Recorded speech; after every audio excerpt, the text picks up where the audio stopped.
Today we are covering the case of Georgette Bauerdorf, an American socialite and oil heiress who was tragically killed in her apartment in 1944.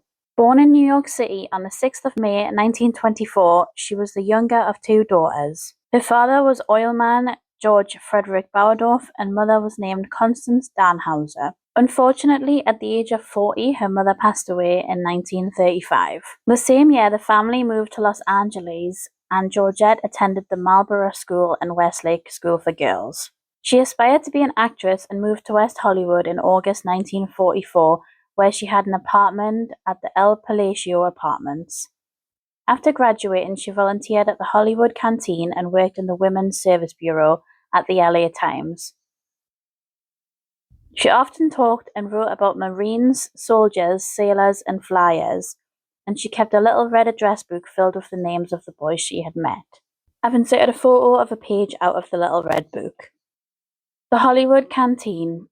Shortly after the start of World War II, Bette Davis and John Garfield decided to open a canteen for servicemen in Hollywood, similar to the Stage Door Canteen in New York. They found a dilapidated barn and leased it for $100 a month for the duration of the war. The servicemen didn't require tickets to get into the canteen, as their uniform was their admission. The only people allowed to volunteer were those who worked in the entertainment business. The young women were screened before being accepted as volunteers.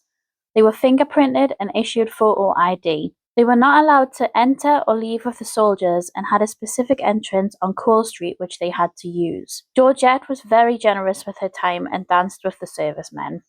The murder. On Wednesday, October 11th, 1944, Georgette went out with a friend named Rose Gilbert. They had lunch together and she said Georgette seemed to be in good spirits. She had her hair done, cashed a check, and booked a plane ticket.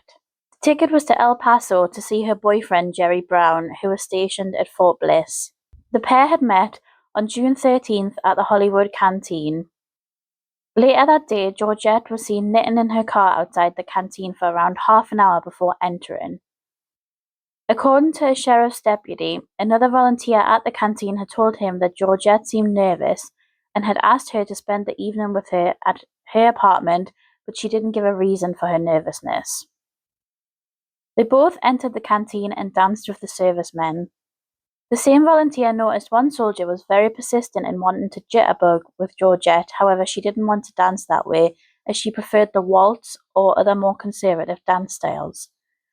She eventually gave in to the soldier and jitterbugged with him.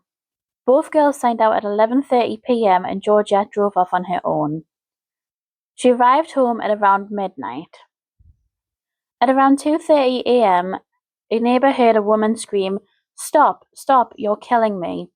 The next morning at around 11 to 11:30 a.m., Mr. Atwood, the janitor, and his wife entered Georgette's apartment after finding her front door ajar. Mrs. Atwood went upstairs after hearing water running in the bathroom. Mr. Atwood entered the bathroom and found Georgette floating face down in the bathtub. The faucet was dripping out hot water. The deputy sheriff arrived at the scene at around 12:10 p.m. Some of the main things he noted were that she was wearing a pink pajama top but was not wearing bottoms. Alongside of the bathtub there was a wet Turkish towel which was dirty. The bedding on her bed hadn't been disturbed but the throw had been pulled back and it looked like the pillow had a head indentation. There was a spot of blood between the bed and the door leading to the bathroom. There was some discoloration to it as if somebody had tried to clean it up. On the dresser, there were various pieces of valuable jewellery which had not been taken. The autopsy. The sheriff believed that she had been dead for around 8 or 9 hours when she was found. The cause of death was ruled as strangulation after the coroner found a 9 by 9 inch piece of fabric lodged 4 inches down the victim's throat. Her jaw was clenched and a small piece of the fabric was visible out of her mouth. Georgette had also been raped. The coroner found a bruise on the right side of the back of her head which was around half an inch in diameter. She had skin erosion on her left upper hip and above her pelvis. Her knuckles were bruised and her right middle finger had a small abrasion.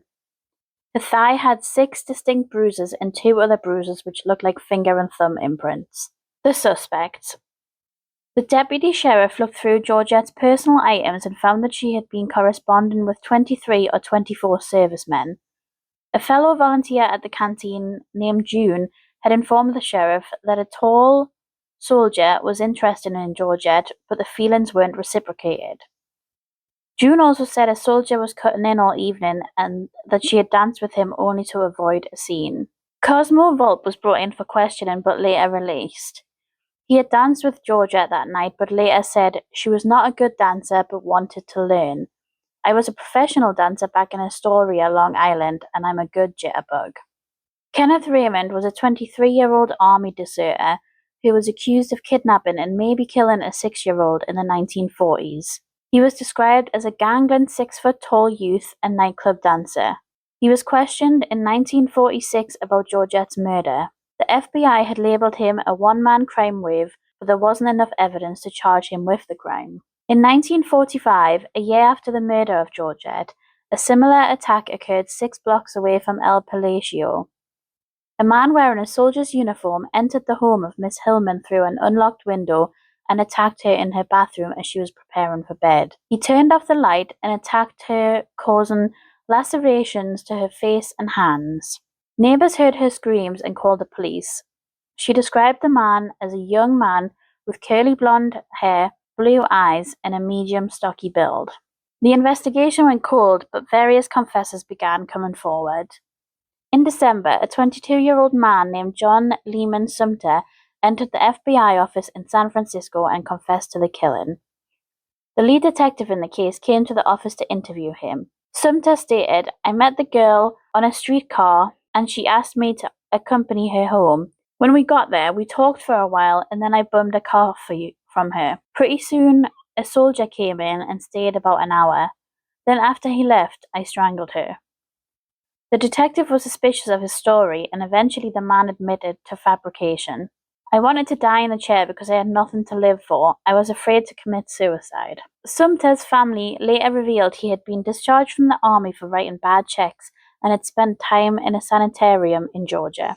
1 year on from the killing, a high school student found a letter addressed to the police.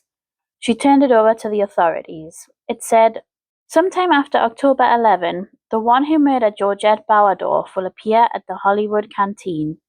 He will be in uniform. Since he committed the murder, he has been in action in Okinawa. The murder of Georgette Bauerdorf was divine retribution. Let the Los Angeles police arrest the murderer if they can."